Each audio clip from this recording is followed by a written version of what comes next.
President, Excellencies, distinguished ladies and gentlemen. At the beginning of this century, the United Nations adopted goals to fight poverty and spur development in less developed parts of our world. Today, as we near the target date of the Millennium Development Goals, it is pertinent to ask how far we have gone in attaining those goals. There is no doubt that significant progress has been made, but it has been uneven, and in a number of cases, less than satisfactory. And so, more than a decade after the adoption of MDGs, 1 billion people still live in poverty.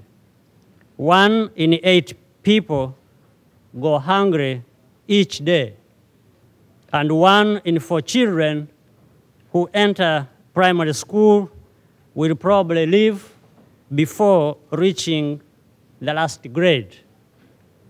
The reality is, a lot has been achieved, but we are still going to come up short of our target by 2015.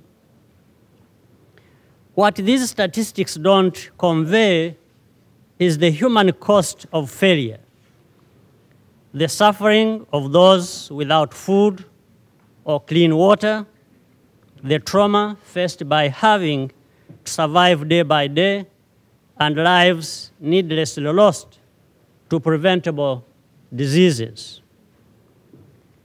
And as we think about a new era of development, we should display the courage to go further than MDGs.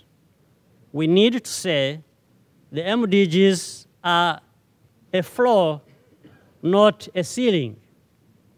It is not enough to simply seek to reduce poverty. We need to think more about how we create wealth and opportunity.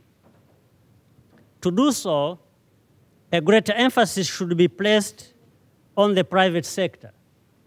This is not as a substitute to public sector delivery, but is entirely complementary. The private sector can do some things better than the public. The opposite is also true. But there are also things that we can do better in partnership. In order to reach the remaining MDGs, and even beyond them, we need an environment that promotes this, and the responsibility rests on those of us in government to enable it. A good start would be to remove barriers to trade and promote greater investment, but we also need to commit to good governance at all levels so that businesses can trust our institutions, and so that we do not watch progress stymied by squander and waste. In our next stage of development, we have to focus particularly on infrastructure and on energy. We need to invest in roads, railways, and electricity to power our growth. But governments alone cannot finance this. It will require us to seek new sources of capital and new partnerships.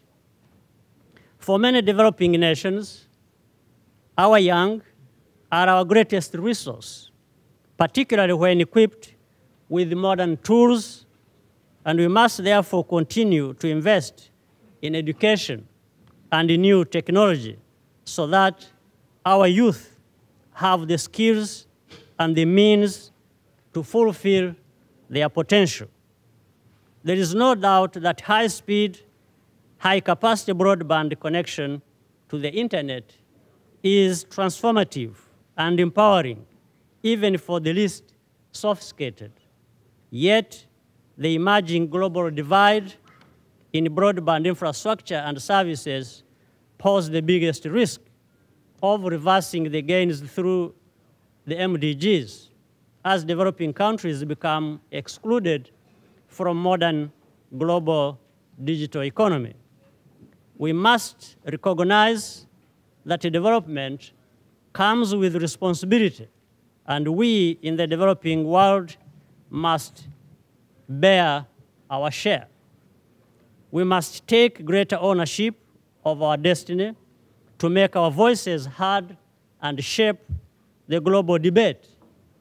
But we must also understand the need to develop solutions to our own domestic problems. Quite simply, we cannot rely on aid alone. The path to prosperity will require more effective partnerships, where each party understands their individual responsibility.